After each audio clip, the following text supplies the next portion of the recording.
कभी भी पूरी जाति गलत नहीं होती। लेकिन मैं आपको बताऊं, चाहे नवादा के हों गुर्जर समुदाय से, चाहे आपके जो है गाजीपुर पड़ रहा हो, ये जो है ना, ये जो लोग रह रहे हैं, इसमें से कुछ लोग ऐसे हैं जो सत्ता का जो इनके अपने रिलेटिव जो लगे हुए हैं सत्ता में हैं आज की डेट में, वो लोग गलत नहीं है। उनके नशे में ये लोग आम लोगों को प्रताड़ित करते हैं, बार बार झगड़ा करते हैं, परेशान करते हैं।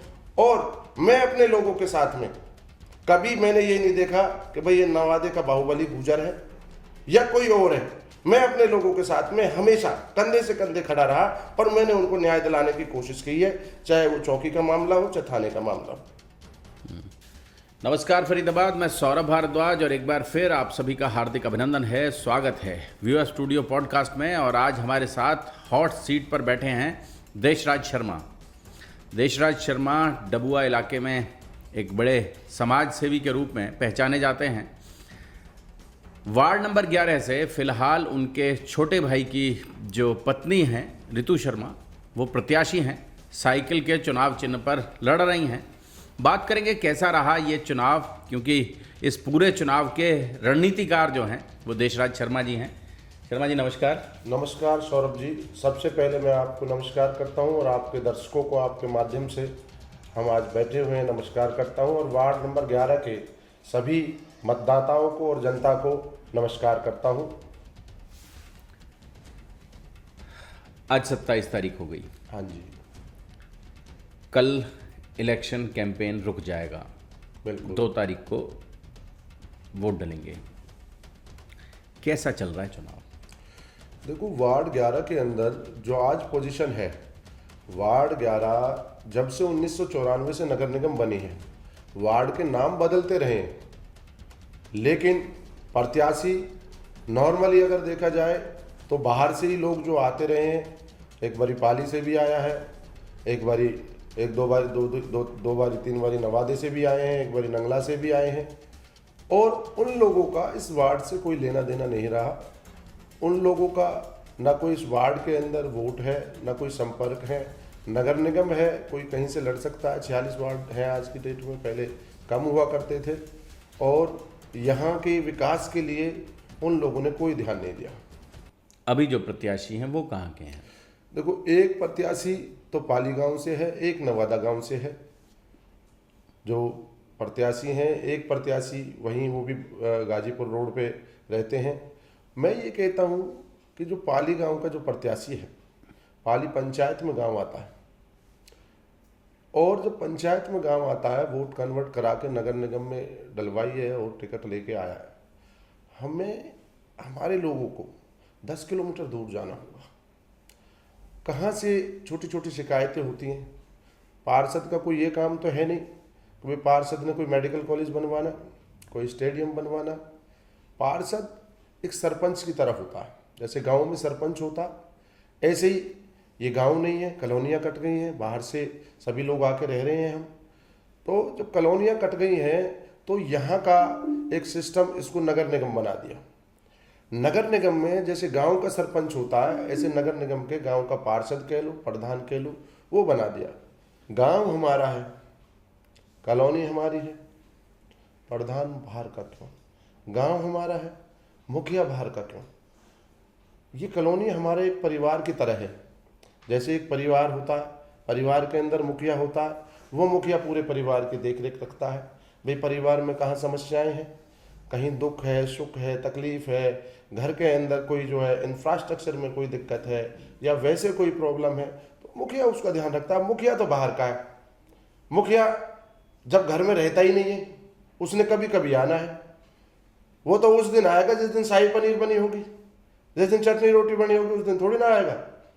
आज कॉलोनी के अंदर गर्मियों में जब पानी की समस्या विकराल रूप ले लेती है, तब ये लोग आना बंद कर देते हैं। जब बारिशों में पानी घोंटे घोंटे भर जाता है, उसमें हम चलते हैं, हमारे मकान वहाँ पे, हमारे परिवार के मकान वहाँ पे, मेरे वार्ड मेरा परिवार है, उनके सबके घर वहाँ पे। ये लोग जब पानी भर जाता है आना बंद कर देते हैं। अरे समस्याएं जिसकी हैं वो समस्याओं को सुलझाने की कोशिश करेगा। अब सपोज करो, मैं आपको माध्यम से एग्जाम्पल देता हूँ। हमारे यहाँ जो पानी की सप्लाई है वार्ड 11 में, बूस्टर से सप्लाई है। अब बूस्टर मोटर चलती है तब उससे जो है पानी आता है। अब सपोज करो वो मोटर फूक जाती है, जब वो मोटर फूक जाएगी आपकी तो पानी नहीं आएगा। और जो हमारे वार्ड के लोग रह रहे हैं सभी के घर 2-3 दिन का पानी का स्टॉक होता है, टंकियों में पानी भरा होता है। नॉर्मली आदमी तभी शिकायत करता है जब पानी खत्म हो जाता है, सोचता है यार आज नहीं आया चल कल आ जाएगा, लेकिन जब खत्म हो जाता है जब भरता है। लेकिन मैं तो खुद उस वार्ड में रहता हूँ, मोटर फूकी, मेरे बच्चे मोटर का बटन दबाएंगे, सुबह पानी नहीं आएगा, मेरे से कहेंगे पापा पानी नहीं आ रहा, मुझे तो पहली शिकायत घर से मिल जाएगी, क्योंकि समस्या मेरी और मेरे वार्ड के लोगों की कॉमन है। और मैं उस समस्या का समाधान उसी समय से चालू कर दूंगा, लोगों की शिकायत का इंतजार नहीं करूंगा, क्योंकि पानी मुझे भी चाहिए, मेरे बच्चों को भी चाहिए। और जो बाहर का व्यक्ति होगा, पाली वाले की ना यहाँ से लाइन है, ना कोई लेना है ना कोई देना है, कोई लेना देना नहीं है, उसका तो पानी आ रहा होगा। 3 दिन में जब लोगों का पानी खत्म हो जाएगा, 3 दिन बाद जब जाएंगे, संदीप बढ़ाना वार्ड के किसी भी व्यक्ति को नहीं जानता और वार्ड के व्यक्ति उसको नहीं जानते, घर भी नहीं देखा संदीप बढ़ाना के लोगों ने, तो कहां शिकायत करेंगे। 4 दिन बाद शिकायत करने जाएंगे, पता चला 10 किलोमीटर दूर है, टेम्पो करके जो है लोग जाएंगे, हमारी गरीब लोगों की कॉलोनी है, वहां पता चलेगा पार्षद जी तो बाहर गए, फिर दूसरे दिन आना। तो ये समस्याएं हैं, ये छोटी छोटी समस्याएं हैं। सो यहाँ तो जो स्थानीय जो लोग, स्थानीय जो निवासी है जो यहाँ का रह रहा है, वो नुमाइंदगी करेगा, तो उस नुमाइंदगी से वहाँ के लोगों को जो है फायदा होगा, लोगों को वहाँ से पता चलेगा। देशराज जी, हम जो बार बार चर्चा करते हैं, पिछले, आप जैसा अभी बता रहे थे कि पिछले 31 साल यहाँ हो गए, 31 सालों में जो इंफ्रास्ट्रक्चर है वो ठीक नहीं है, जो यहाँ पानी और सड़क सीवर की सुविधाएं हैं वो ठीक नहीं है। देशराज जी, लॉ एंड ऑर्डर को लेकर भी दिक्कत है। देखो मैं सौरभ जी, पहली बात तो आपको ये बताना चाहूँगा, एक पार्षद के हाथ में लॉ एंड ऑर्डर का कोई भी अधिकार क्षेत्र नहीं आता। पार्षद के हाथ में 3-4 पॉइंट का काम बिल्कुल होता है। ठीक बात है देशराज जी, बिल्कुल ठीक बात है। लेकिन ऐसे लोग जिनके घरों में, जिनका जो चूल्हा है वो उनकी दैनिक दिहाड़ी से चलता है, उन पर जब कोई आपदा आती है, थाने से कोई सिपाही आता है, तो उनकी कोशिश होती है कि कोई व्यक्ति उनके साथ जाके उनके थाने में चौकी में खड़ा हो और वहाँ उनकी इमदाद करें। देखो सौरभ जी, मैं आपको आपके माध्यम से बताऊं, आपने पीछे भी देखा होगा, हमारे यहाँ मैक्सिमम जो है ना बाहर के लोग रहते हैं। कॉलोनी है, लोकल लोग कम है, बाहर से लोग यूपी से, बिहार से, उत्तरांचल से, हिमाचल से, हमारी कॉलोनी को आप मिनी भारत भी कह सकते हो। यहाँ उड़ीसा से भी लोग रहते हैं, बंगाल से भी रहते हैं, मतलब कि मुझे नहीं लगता कि कोई स्टेट हिंदुस्तान का ऐसा होगा, जम्मू कश्मीर से भी रहते हैं, जो हमारी डबुआ कॉलोनी में लोग ना रह रहे हों। तो मैं आपको सीधा सीधा बता दूं, ये उड़िया कॉलोनी भी आप ही का हिस्सा उड़िया कॉलोनी भी हमारी पार्ट है। मैं सीधा सीधा आपको बता दूं कि यहाँ पर जो ये लोग हैं ना, हमारे जो बाहर से रह रहे हैं, ये कोई झगड़ालू लोग नहीं है। इनको क्या है, जो आसपास जो है, जो गांव पड़ रहे हैं, इनमें से मैं ये नहीं कहता कि कोई पूरी जाति गलत होती है, कभी भी पूरी जाति गलत नहीं होती, लेकिन मैं आपको बताऊं, चाहे नवादा के हों गुजर समुदाय से, चाहे आपके जो है गाजीपुर पड़ रहा हो, ये जो है ना, ये जो लोग रह रहे हैं, इसमें से कुछ लोग ऐसे हैं जो सत्ता का, जो इनके अपने रिलेटिव जो लगे हुए हैं, सत्ता में है आज की डेट में, वो लोग गलत नहीं है। उनके नशे में ये लोग आम लोगों को प्रताड़ित करते हैं, बार बार झगड़ा करते हैं, परेशान करते हैं। और मैं अपने लोगों के साथ में कभी मैंने ये नहीं देखा कि भाई ये नवादे का बाहुबली गुजर है या कोई और है। मैं अपने लोगों के साथ में हमेशा कंधे से कंधे खड़ा रहा और मैंने उनको न्याय दिलाने की कोशिश की है, चाहे वो चौकी का मामला हो, चाहे थाने का मामला हो। पीछे भी घटना घटी, आप पर तरह तरह के आरोप लगे, हमले हुए, गोलियां चली, आपके भाई पर तो प्राणघातक हमला हुआ। तो आपको नहीं लगता है कि जब तक राजनीतिक ताकत नहीं हो तब तक इन सब चीज़ों से लड़ने में कोई दिक्कत रहती है? देखो, राजनीतिक ताकत का मीनिंग ये है कि कोई भी अगर नुमाइंदगी करता है, जैसे कि हम आज पार्षद का इलेक्शन लड़ रहे हैं, 36,400 वोट है हमारे तकरीबन, हमारी जो है वार्ड के अंदर। तो जो नुमाइंदा अगर जीत के आता है, वोट चाहे उसको जीतने के लिए कितनी भी मिले, भाई कुछ लोग तो वोट ही नहीं डालते, तकरीबन 50-55-60% की पोलिंग होती है, 40% लोग वोट नहीं डालते, कुछ लोग विपक्ष में भी जाते हैं। लेकिन जो नुमाइंदा जीत के आता है लोकतंत्र के अंदर, वो जितनी संख्या वहां पे है उन सबकी नुमाइंदगी करता है, उसके लिए सभी समान है। उसका ये मीनिंग नहीं है कि इसने मुझे वोट नहीं दी, उसने मुझे वोट नहीं दी। लोकतंत्र का मीनिंग यही है, इलेक्शन खत्म हुआ, जीतने वाला सबका है। और उसके अंदर जो ताकत होती है लोकतंत्र के अंदर, 36,400 वोट है, 36,400 लोगों की नुमाइंदगी कर रहा है, तो उसके अंदर 36,400 लोगों की ताकत है। जब वो किसी समस्या के लिए सक्षम अधिकारी के पास बैठता है तो वो 36,400 लोगों की समस्या लेके बैठ रहा है, उसको रिप्रेजेंट कर रहा है, उनकी डिमांड कर रहा है। तो उस अधिकारी के पता है कि ये 36,400 लोग बैठे हैं, सिंगल आदमी नहीं बैठा। उसे उसका लीगल जो भी काम होगा, समाज का काम होगा, जनता का काम होगा, उसे करना पड़ेगा। बहुत बढ़िया। देशराज जी, निश्चित रूप से जनप्रतिनिधि की तो परिभाषा ही यही है कि वो पक्ष विपक्ष भूल जाए, वो जिन लोगों का प्रतिनिधित्व करता है उन लोगों के सुख के लिए उसको काम करना चाहिए। ऐसा क्या क्या मुख्य काम हैं जिन्हें आपको लगता है कि मौका मिलेगा रितु शर्मा जी को तो आप उनसे कहकर करवाएंगे?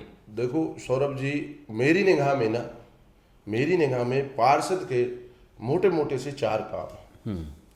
पहला काम तो यह है कि हमें पीने के लिए साफ पानी मिल जाए। दूसरा काम यह है कि हमारे जो कॉलोनी के अंदर, हमारे वार्ड के अंदर जो गंदा पानी है वो बाहर निकल जाए। तीसरा काम यह है कि आज भी हमारी जो डबुआ कॉलोनी है, मेरे ख्याल से सन 70-72 से कटनी चालू हुई है, 72 से तकरीबन जो है 51-52 साल हो गए, और क्षेत्र का इतना विकास हो गया। लेकिन हमारे यहाँ विकास न होने का कारण यही है, 31 वर्ष नगर निगम का काम मेन होता है, वो बाहर के लोगों पे ही रही, उनका कोई लेना देना नहीं। मैं आपको बताऊं, सबसे पुराना जो है पॉकेट है ए ब्लॉक की, उसमें नागर वाली गली है, और उसके जो वाली पॉकेट है उसमें आज तक भी सीवर नहीं डली। सीवर नहीं है? सीवर नहीं है, बताओ। सबसे पुरानी कॉलोनी जिसके अंदर, और तो और मैं आपको बताऊं आपके माध्यम से, सीवर के बिल आने तो चालू हो गई, लेकिन अभी तक सीवर नहीं डली उस पॉकेट के अंदर। अब इससे बड़ा दुर्भाग्य तो और क्या होगा? कैसे लोगों ने, कैसे अपना मल विसर्जन कैसे करते हैं लोग? मल विसर्जन कैसे करते हैं मैं सौरभ जी आपको बताऊं। लोगों ने लैट्रिन के खड्डे बनवाए हुए, और खड्डों से जैसा भी जो है उसका मल विसर्जन हो रहा है वो खाली कराए जाते हैं। इतना टाइम होने के बाद पिट बना रखे हैं लोग। तो अपना जो है भाई, जहां सीवरेज नहीं डली हुई वो गलियां बनवानी है, गंदा पानी बाहर निकल जाए, साफ पानी अंदर आ जाए। और गलियों के अंदर मैंने अपने पैसे से भी स्ट्रीट लाइट लगवाई है काफी, जहां कहीं थैले देखते हैं जगह जगह, देशराज जी के, पंकज शर्मा जी के थैले। वो तो समाज का काम है। हमने ये सोचा था कि भाई हमारे क्षेत्र के अंदर जो है पन्नियों का कम इस्तेमाल हो, इसलिए हमने थैलों का वितरण कराया था काफी टाइम पहले। तो मैं यही है कि जो है कि जो सीवर जहाँ नहीं डली हुई हमारे यहाँ गलियों में, उनके लिए जो है सीवर डलवा के वो गलियाँ बनवाई जाएंगी। स्ट्रीट लाइट और सफाई, मेरा सबसे ज़्यादा अगर फोकस रहने वाला है तो सफाई के ऊपर रहने वाला है। और उसके लिए जो है जितना काम हो सकता होगा सफाई के लिए कराएंगे, क्योंकि हम सौरभ जी खुद वहाँ रहते हैं। ठीक बात है। मेरा पूरा परिवार वहाँ रहता है। मेरे पिताजी, ताऊ जी, चाचा जी तीनों एक्सपायर हो गए। ये कॉलोनी हमारे पिताजी, ताऊ जी, चाचा जी और उनके डबुआ कॉलोनी के जो उनके हम उम्र साथी थे, उनके हाथ से बसाई हुई है। हमारे पास मेरे ताऊ जी की जो प्रॉपर्टी है उसमें कई प्लाट तो 3 रुपए गज की खरीदी हुई जमीन है हमारे पास, जिसका कि आज जो मार्केट वैल्यू लाख रुपए गज भी से भी ऊपर हो सकता है। तो ये कॉलोनी हमारी अपनी है, हमारा घर है। हम इसको सुंदर बनाने की कोशिश करेंगे। बाहर वाला क्यों इसको सुंदर बनाने की कोशिश करेगा? उसके लिए तो ये इस्तेमाल हो रखा है, इस्तेमाल करते हैं कॉलोनी को। तो ये लगा लो मैक्सिमम लोग पाली से इलेक्शन लड़ रहे हैं, नवादा से इलेक्शन लड़ रहे हैं, ये समझ रखा है ये कॉलोनी तो हमारी जागीर है और हम इसके जागीरदार हैं। लोगों को प्रेशराइज करके वोट लेते हैं। ये जो बार बार हल्ला मचा रखा है ट्रिपल इंजन सरकार, ट्रिपल इंजन सरकार, क्या लगता है आपको कि देखो पता क्या है, मैं सौरभ जी आपको बताना चाहूँगा, इंजन तो जो है ना, मेरे ख्याल से रेल के अंदर आप भी बैठे होंगे, मैं भी बैठा हूँ, एक इंजन आगे होता है, एक पीछे होता है। तीसरा इंजन कहाँ लगाओगे? निकाय चुनाव हो गए, सरपंची के चुनाव हो गए, ये हमारे अपने चुनाव होते हैं, ये भाईचारे का चुनाव है। मैं तो अगर जो है मुझे किसी अच्छे प्लेटफार्म पे बोलने का मौका मिलेगा तो मेरी तो सभी पार्टियों से निवेदन है कि निकाय चुनावों में तो सिंबल देना ही नहीं चाहिए। देना ही नहीं चाहिए। जो समाज की वास्तव में निचले स्तर पे सेवा कर रहा है वो जनता उसको अपने आप चुन के लाएगी। वो उसका पहला प्लेटफार्म है। जब जनता उसको चुन के लाएगी तो वो दूसरे प्लेटफार्म पर तैयार करेगा। कम से कम पहले प्लेटफार्म पे तो ये दिखाई दे कि जो समाज सेवी है उसकी अपनी मेहनत है, उसने समाज के लिए किया क्या है। भाई मोदी जी नो डाउट देश के सबसे बड़े नेता हैं, हमने भी मोदी जी को वोट दिया है, स्वीकार्य है, कोई दिक्कत ही नहीं है। लेकिन क्या प्रधानमंत्री जी थोड़ी ना इन छोटे छोटे को कामों को सड़कों पर झाड़ू लगाने के लिए प्रधानमंत्री जी थोड़ी ना आएंगे। मैंने भी प्रधानमंत्री जी को सपोर्ट किया है, मैंने भी अपने परिवार की सबकी वोट जो है मोदी जी को डलवाई है। प्रधानमंत्री जी थोड़ी ना सपोर्ट करेंगे यहाँ के कामों के लिए। यहाँ के कामों के लिए तो स्थानीय नेता चाहिए जो लोगों को जानता हो 1 to 1। स्थानीय नेता चाहिए जो लोगों को 1 to 1 जानता हो, जो उनको पहचानता हो कि ये हमारे इलाके के हैं, ये बाबूजी फलानी गली में रहते हैं, ये बाबूजी फलाने मोहल्ले में रहते हैं। और इसीलिए हम बार बार कह रहे हैं कि इस चुनाव में जो चेहरा है वो चिन्ह से ज़्यादा महत्वपूर्ण है। आप देखेंगे कि बहुत सारे लोग इस चुनाव में ऐसे हार जाएंगे जिनके पास चिन्ह होगा लेकिन जिनका चेहरा नहीं होगा, और बहुत सारे ऐसे लोग जीतेंगे इस चुनाव में जिनका चेहरा लोगों के बीच पॉपुलर होगा, जिनके पास बेशक चिन्ह हो ना हो। जोड़ेंगे फरीदाबाद आपको शहर की ऐसी ही और महत्वपूर्ण राजनीतिक चर्चाओं के साथ। बहुत बहुत धन्यवाद।